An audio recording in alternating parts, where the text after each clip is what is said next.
What's going on, guys? Welcome to another episode of Tasty Tuesday on Tasty Gaming, the show where we talk about gaming news. My name's Seth. I'm Chevy. And I'm Chris. And a quick reminder, make sure to play Journey and Lords of the Fallen. These games are offered on PlayStation Plus, and we'll be talking about them at the end of the month on Plus Club. Make sure to play those games, come back at the end of the month, hear what we have to say about them, and let us know what you have to say about them. But yeah, we have 4 topics to get into, so let's do that. For our first bit of news, Mass Effect Andromeda apparently will have a male and female character who are related. Now, when you create a character, whether it's male or female, you will have a sibling in another part of the universe. Obviously, this will probably play a part in the story. But what do you guys think about the idea of not having this omni character that can be male or female, but having this almost, not necessarily a choice in the story, but having them be more involved with how you create a gendered character? It kind of makes sense to me for BioWare just because they make games that are very, lore heavy anyways. Obviously in the grand scheme of things, it doesn't really affect anything as far as like making your character goes. It's just another small detail that they get to add to the game essentially. So yeah. If it does play out into the story in a deep way, that'd be cool. But I have a feeling it's just a convenience for storytelling. Yeah, I kind of agree. I don't think there's any super major draw to it, but no negativity either. It's just kind of an interesting little thing they threw in there. Yeah, I'm on the same page. I don't think it's I don't think it's gonna change things too much, but I think it is interesting that they have got that they got a little more creative with how this affects the story and the universe and how things play out. It'll be interesting to make a character and to know there's some kind of connection with another character as you progress. I guess that kind of covers it. Are you guys interested in Mass Effect Andromeda? Especially after seeing the 4K footage at the PlayStation meeting. Oh yeah, It looks crispy as fuck. oh yeah. I like the game, so yeah. Yeah. Did you watch that footage? I have not. Well, we're doing Because that after anything this. 4K, I'm just going to turn my head towards. It doesn't really show a whole lot, but it definitely shows the graphics, and the game looks really good. Oh, yeah. I'm also impressed with the animations because Mass Effect has always been really stiff looking to me, and the way the characters, BioWare games in general, all the characters move kind of stiff. So it'll be interesting to see a new era of Mass Effect, especially under different directors and people. But yeah, on the second bit of news. So Apple recently held their conference as well, same day as Sony's. But we're not going to talk about the iPhone. We're actually going to talk about Mario. Nintendo showed up to Apple's keynote and announced that they are making a Mario game for iOS. It's going to be a runner title. If you're not familiar with that, your character keeps moving, and you usually have to tap the screen, or in the case PC, click or something like that to make the character avoid obstacles. What do you guys... Oh, I guess another tidbit there. Yeah. You were saying this is the first Mario title to not launch on a Japanese system. Correct. Yeah, so this will actually be an American launch for a Mario title. What do you guys think about them actually doing that and launching on an American platform, and also bringing their mascot to mobile? Well, first off, you said that people had played this game and they said it felt really tight, but also felt more involved than normal Endless Runner. I'm curious about it. I'm not excited about it, but I think it's interesting because I've never seen Nintendo make a mobile game. I've never played a Nintendo-made mobile game. So I want to see what they can do with it. I want to see if they can put some production value into it and make it more than a game that I'm going to play and then a week later forget about. It'll be cool. I wonder, is it going to be free to play? It's a premium title. Yeah, no, it's not free to play. Okay, so hopefully, for whatever price point it is, I'm going to assume anywhere between $5 to $15. It'll be worth it. I'm curious about it. I'd like to see more on it, and it sounds cool. Well, I think it's interesting, but it's actually not their only game they're making for mobile. It's one of several games that they're making. It's just the first one they've announced. But it kind of worries me. I have this weird thing about companies making games all of a sudden for mobile devices. It seems like it's a trend they do when they start going downhill in profits. Like, okay, well, we need to make money quick. Everybody's doing mobile gaming. Let's make a mobile game. That's the state of Japanese companies in gaming right now. I mean, like, they're all moving mobile. And this is something I've actually been worried about when it came to the handhelds, because you saw a lot of great titles with legacies of just great titles being moved to handheld, being created faster, and not really having the same oomph. With actual, like, you know, phones, feels a little different. It does feel like kind of a cash grab. And I'd like to. That's why I want to see this, to see if it's actually that, or if it's. I don't expect anything, you know, amazing, but, you know, hopefully they put some care into it. But yeah, it does also concern me a little bit, because when you start seeing people move to mobile, it does feel like they're just trying to make a quick buck, because everybody's got a phone. So I hope they handle it pretty well. Neither of you played Mitomo? No. I didn't know you could play it. Wow. You know what I mean, though? I downloaded it, and then it downloaded updates forever. And I made a me. I don't remember the rest. I don't think anything else happened. I know nothing of it. It gave me my me because I just logged in my Nintendo account. So, yeah. But my 52 lettered code for whatever the fuck Nintendo does. I did mess around with that one for a couple of days, and it was well polished. It's just a social game, so I mean, there's really nothing to play there. I do know that they also have Fire Emblem and Animal Crossing coming out on mobile as well. I'm excited for Fire Emblem for sure. Yeah. I love Fire Emblem. Animal Crossing sounds fun on mobile. That'd be kind of cool. Yeah. So here's think about that. Here's whatever one of these titles come out first after Mitomo, obviously. Yeah. I think will be a good show of what we can expect in future mobile titles from them as well. I hope they're all good, but I also hope this remains a extra thing they're doing and not where they're going to go, because I love the idea of being able to have some Nintendo products on my phone. I think it is a good place for certain types of games, especially anything casual. I mean, well, most of the things Nintendo makes right now, outside of the new Zelda, could easily be on a fucking phone. Yeah. And not that they should move that direction, because like you were kind of saying, that for me is like fucking admitting defeat. But they could offer, you know, like even like 3D Mario platforming games on a phone. I mean, like, those games aren't that advanced, so it's not crazy to think they could, you know, get more creative with it. Animal Crossing could absolutely exist on a fucking phone easily. Yeah. Fire Emblem absolutely can exist on a phone. I mean, like, full-fledged games could exist on phone easily. So yeah, I'm kind of in the same boat. I just kind of want to see how they handle it, and if they do a good job. Because if they do, fucking awesome. But again, like you were saying, I don't want to see them, you know, fully just moving towards this, but on the side. No, yeah, for sure. I mean, like, keep more casual, like, pick up and go, turn off whenever you want games on your phone, and keep giving us full-fledged experiences on both, you know, the 3DS and your home console. I mean, they could even get creative and like have like NX games integrated with your phone. So like if you're playing a game on like in a fantasy world where they actually made a Fire Emblem for console, maybe transfer characters over to your like phone or something. For GameCube? I don't fucking know. That was a long time ago. I'm sure they made Fire Emblems for console before that too. As of right now, though, they don't put anything good on console. It's all on the fucking 3DS. Yeah. Hopefully the NX will change that, if we're speculating correctly, with the handheld thing. Any last thoughts on Nintendo Super Mario Run and mobile? From what I've heard so far, it sounds promising. So sounds cool. Very surprising response. I did not expect that. For our third bit of news, Bethesda is upset and pointing the finger at Sony for not allowing mod support on Fallout 4 and Skyrim. I'm going to read a quote by Bethesda so we know where they're coming from. And it goes like this.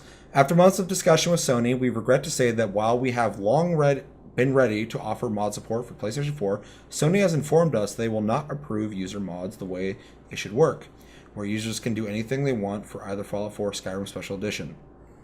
Bethesda wrote on its website today, Like you, we are disappointed by Sony's decision given the considerable time and effort we've put into this project, and the amount of time our fans have waited for mod support to arrive. We consider this an important initiative, and we hope to find other ways users can use mods, or user mods can be available for our PlayStation audience. However, until Sony will allow us to offer proper mod support for PS4 that counter our content, that content for PlayStation 4 or Fallout 4, and Skyrim on PlayStation 4 will not be available.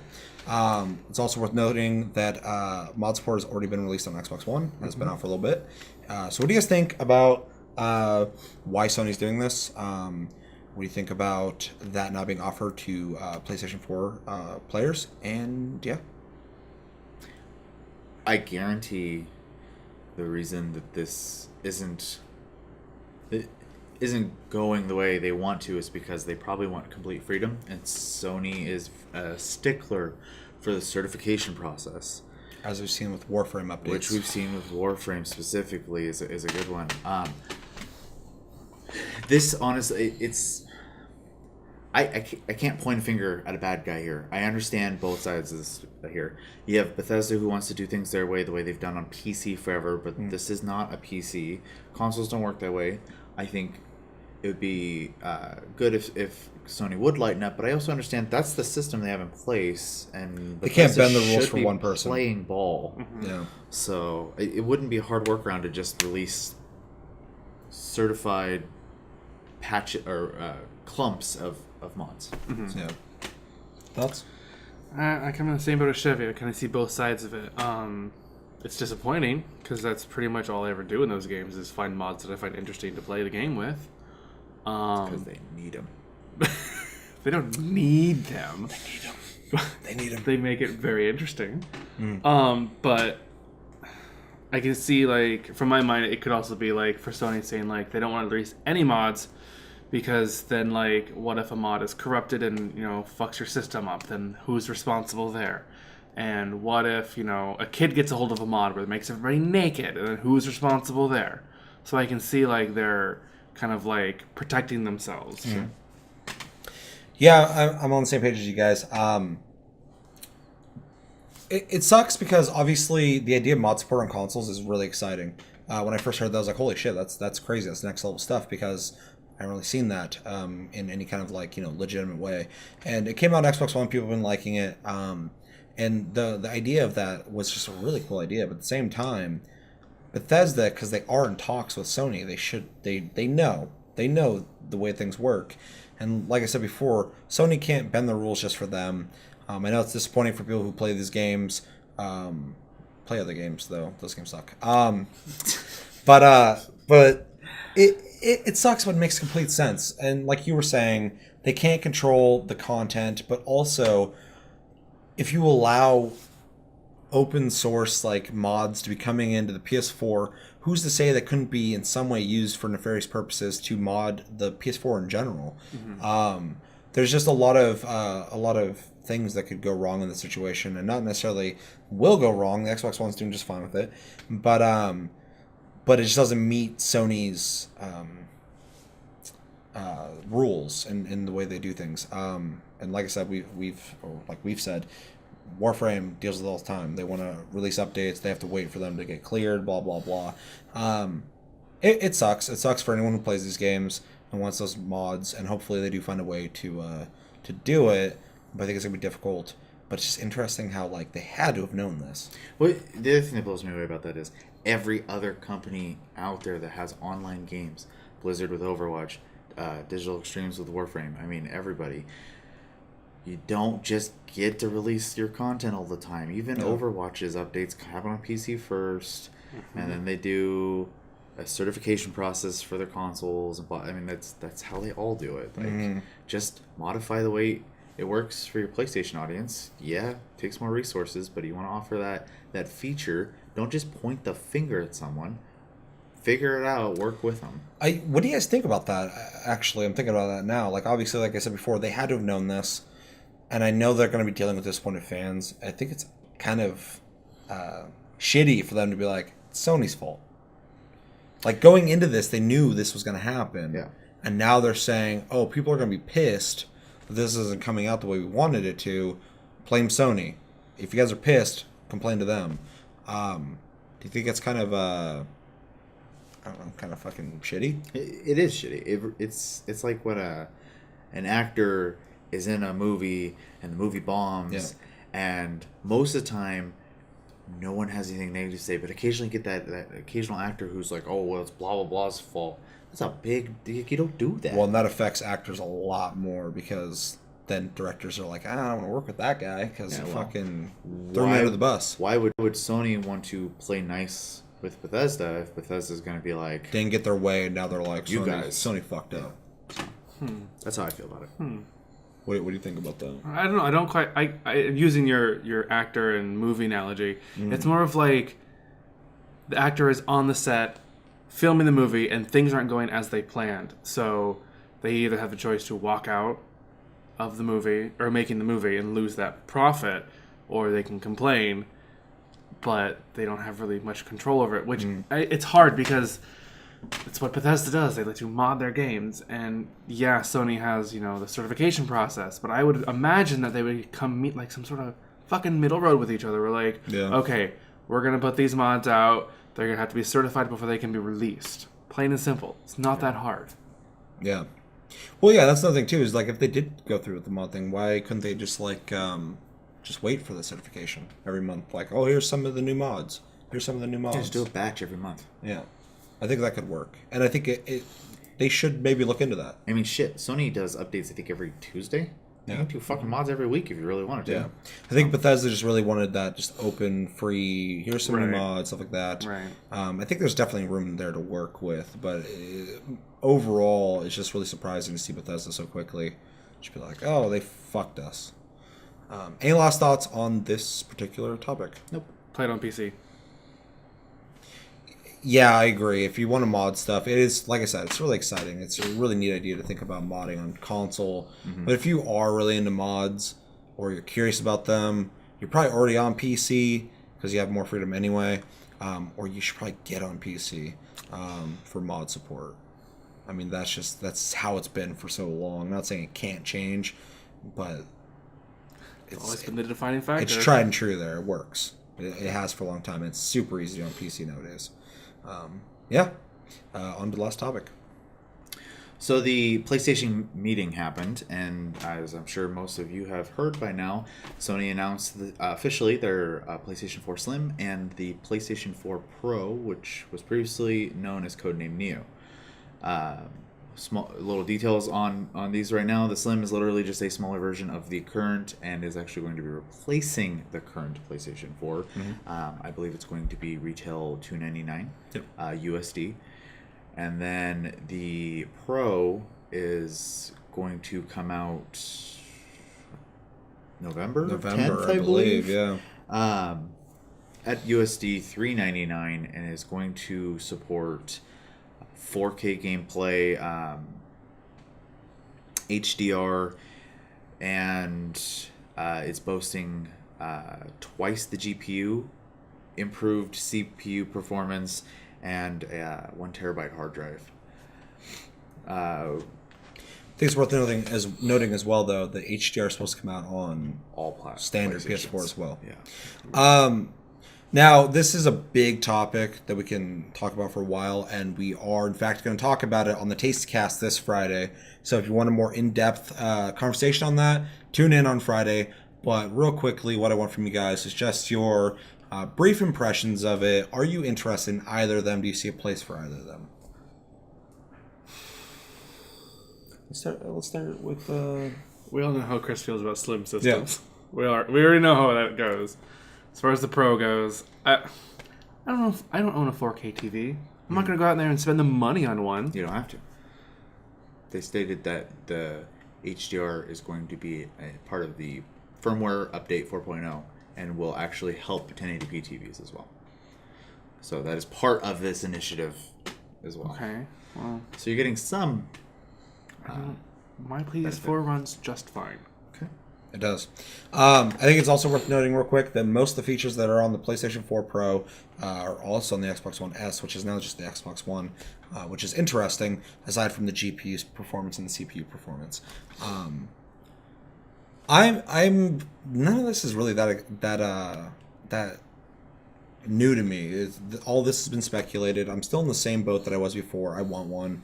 I think it'll be cool to have that increased GPU, which means more graphical power, more processing power. They'll be able to do more with games, which I think will benefit games. I love that you don't have to get this though to play those games. I do think though the press conference was a little lackluster, and I feel like they did not say what this thing was very well beforehand. But overall, like I said, I still want one. I think it sounds cool. The Slim makes sense.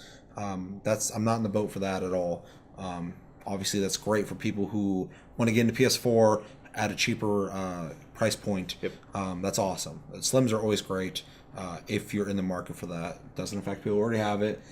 For people who don't have it and don't have the means to buy it at the original price point, it's great. Clubs. But the Pro for me is definitely something I want to get. I want to see what they do with it. And yeah. I'm gonna start with the Slim. Okay. Saw it coming. I mean, obviously they've done it with every single iteration of the console. It just phases out the old model. It is the new model, and they'll probably do more iterations in the future as well, I'm sure. Yeah. Plus $300 for current gen gaming. That's a really good price. Great price. Yeah. I mean, you're not getting a PC that's doing all that for that price. The Hell graphics no. card alone is going to cost That's a you great almost point. that. So Yeah. Let's buy a graphics card. the Pro, I agree. The press conference was really kind of eh. It's the biggest. It's the only speed bump Sony has had so far with the PS4. Just fucking steamrolling. Yeah. This is the time that Xbox needs to get off their ass and play catch up. Well, and ever since the S came out, they've actually the last 2 months they have had top sales. Though it is Everybody has PS4 already. good to note, even before that, it was 3DS. So, I mean, That's everyone interesting. gets their turn, I guess. Thoughts on the Pro though? The Pro, For you personally? I mean, just to keep it brief, because I want to talk about this more, obviously, later in the week. I am still interested. I am somewhat disappointed, I don't want to say upset, that it doesn't have the hardware capability to do UHD Blu-rays, though. Which is interesting. Because that's half of the selling point for me on it. And getting a 4K TV is to buy the 4K Blu-ray movies. Yeah. As far as a gaming console goes, though, it's like you said. I already knew this was happening. That's what I was expecting. 4K gaming. So. Well, and I plan on getting PlayStation VR, and I think PlayStation VR is going to benefit immensely from a stronger GPU and stronger CPU. So this is for me. I'm the demographic for sure. I want VR for it. I already have VR with Vive, and it's great. I want to see what PlayStation can do with VR, and I think the Pro is the best route for that. So I will probably be picking both of these up pretty early on as soon as they come out. But I realize there is some confusion in the market on what the purpose of the Pro is for some people. Like I said, I think it's for certain people, I think it's going to grow. I think as your PS4s, if you break your PS4, you're going to buy the Slim, you're going to buy the Pro. You're probably going to buy the Pro. It's just the next step in the evolution of PlayStation 4, but it's not, you don't have to do it. Right, and just a quick note, Sony had emphasized that part of their plan here is to give people options instead of just jumping to PC when they get burnt out on the PC graphics becoming better. Now you have this cheaper option to be able to do that versus going out and buying PC. Which makes complete sense. That's kind of their market they're after. They're not so much trying to, like, I guess a good way to word this, compete with Scorpio, as much as Scorpio is a different league. Yeah. At this point, now we know this. they're more so trying to keep people on the consoles and not hop to PC, which is smart. I mean, a lot of us, I'm sure, own multiples, but there are people out there who can't, and this is a really good idea. $400 for essentially something that's doing what most people's PCs are doing with small, differences. Standard PCs for sure. I think time's going to tell. I think when this comes out, we're going to see what happens. I think that will stir excitement for this even more. But until then, I think people are going to be kind of like, well, do I really need it? Do I really want it? But I think word of mouth is going to play a big part in this, and especially streamers and just gameplay videos on YouTube are going to show off how good these games look, hopefully. And this is right before holiday season, too. Exactly. But overall, this did not make me more excited. It just confirmed to me what I already thought and what I already planned on buying. So it's a buy for me. I'm interested in for sure. Any last thoughts? Not until Friday. Nope. No, I got nothing. All right. Well, I think it's going to do it for this episode of Taste Tuesday on Taste of Gaming. As always, thank you for watching. Make sure to like, subscribe if you enjoyed this episode. Make sure to check out our other episodes. Make sure to check us out on Tumblr and Twitter, Taste of Gaming. Check us out on Twitch, Sleep Division. And as always, like I said before, thank you for watching. My name's Seth. I'm Chevy. And I'm Chris. Until later in this week for a gameplay episode and Friday's Tasty Cast. Have a good week, guys, and take it easy.